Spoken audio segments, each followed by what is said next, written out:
ವೇದಿಕೆಯ ಮೇಲಿರುವ ಗೌರವಾನ್ವಿತ ಮುಖ್ಯ ಅತಿಥಿಗಳಿಗೂ, ಹೆಮ್ಮೆಯ ಪ್ರಾಂಶುಪಾಲರಿಗೂ, ನನ್ನನ್ನು ತಿದ್ದಿ ತೀಡಿದ ಗುರುವೃಂದದವರಿಗೂ ಹಾಗೂ ನನ್ನ ಪ್ರೀತಿಯ ಸಹಪಾಠಿಗಳಿಗೆಲ್ಲರಿಗೂ 80ನೇ ಸ್ವಾತಂತ್ರ್ಯ ದಿನಾಚರಣೆಯ ತುಂಬು ಹೃದಯದ ಶುಭಾಶಯಗಳು. ನನ್ನ ಹೆಸರು ರಮ್ಯಾ. ನಾನು 8ನೇ ತರಗತಿಯಲ್ಲಿ ಓದುತ್ತಿದ್ದೇನೆ. ಇಂದು ನಮ್ಮ ದೇಶದ ಅತಿ ದೊಡ್ಡ ರಾಷ್ಟ್ರೀಯ ಹಬ್ಬದ ಕುರಿತು ಮಾತನಾಡಲು ನಿಮ್ಮ ಮುಂದೆ ನಿಂತಿದ್ದೇನೆ. 1947 ಆಗಸ್ಟ್ 15 ನಮ್ಮ ಇತಿಹಾಸದ ಸುವರ್ಣ ಅಕ್ಷರಗಳ ದಿನ. ಸುಮಾರು 2 ಶತಮಾನಗಳ ಕಾಲ ಬ್ರಿಟಿಷರ ಕ್ರೂರ ಆಡಳಿತ ಮತ್ತು ಗುಲಾಮಗಿರಿಯಿಂದ ನಮ್ಮ ಭಾರತ ಮಾತೆ ಮುಕ್ತಿ ಪಡೆದ ದಿನವಿದು. ಈ ಸ್ವಾತಂತ್ರ್ಯ ನಮಗೆ ಕೇವಲ ಭಾಷಣಗಳಿಂದ ಅಥವಾ ಒಂದೇ ದಿನದಲ್ಲಿ ಸಿಕ್ಕಿದ್ದಲ್ಲ. ಇದರ ಹಿಂದೆ ಅಹಿಂಸಾ ಮಾರ್ಗದಲ್ಲಿ ಹೋರಾಡಿದ ಮಹಾತ್ಮ ಗಾಂಧೀಜಿ, ಸಶಸ್ತ್ರ ಕ್ರಾಂತಿಯ ಕಿಡಿ ಹೊತ್ತಿಸಿದ ಭಗತ್ ಸಿಂಗ್, ಸುಭಾಷ್ ಚಂದ್ರ ಬೋಸ್ ಹಾಗೂ ಕರ್ನಾಟಕದ ವೀರವನಿತೆ ಕಿತ್ತೂರು ರಾಣಿ ಚೆನ್ನಮ್ಮ, ಸಂಗೊಳ್ಳಿ ರಾಯಣ್ಣನಂತಹ ಅಸಂಖ್ಯಾತ ವೀರರ ರಕ್ತ ಮತ್ತು ಬಲಿದಾನವಿದೆ.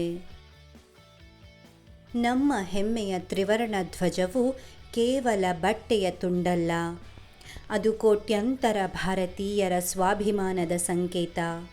ಅದರಲ್ಲಿರುವ ಕೇಸರಿ ಬಣ್ಣ ವೀರತ್ವವನ್ನು, ಬಿಳಿ ಬಣ್ಣ ಶಾಂತಿಯನ್ನು, ಹಸಿರು ಬಣ್ಣ ದೇಶದ ಹಸಿರಾದ ಪ್ರಗತಿಯನ್ನು ಸಾರುತ್ತದೆ.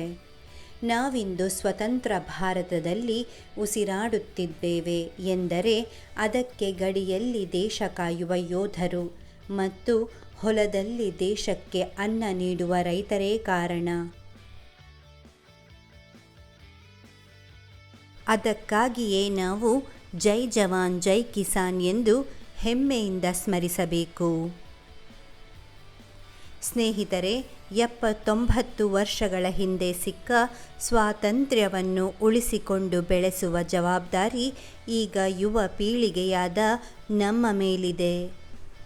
ಇಂದಿನ ಜಗತ್ತಿನಲ್ಲಿ ದೇಶಭಕ್ತಿ ಎಂದರೆ ಕೇವಲ ಯುದ್ಧ ಮಾಡುವುದಲ್ಲ, ಭ್ರಷ್ಟಾಚಾರದ ವಿರುದ್ಧ ಧ್ವನಿ ಎತ್ತುವುದು, ಸ್ವಚ್ಛತೆಯನ್ನು ಕಾಪಾಡುವುದು, ಹೆಣ್ಣು ಮಕ್ಕಳಿಗೆ ಗೌರವ ನೀಡುವುದು ಮತ್ತು ತಂತ್ರಜ್ಞಾನ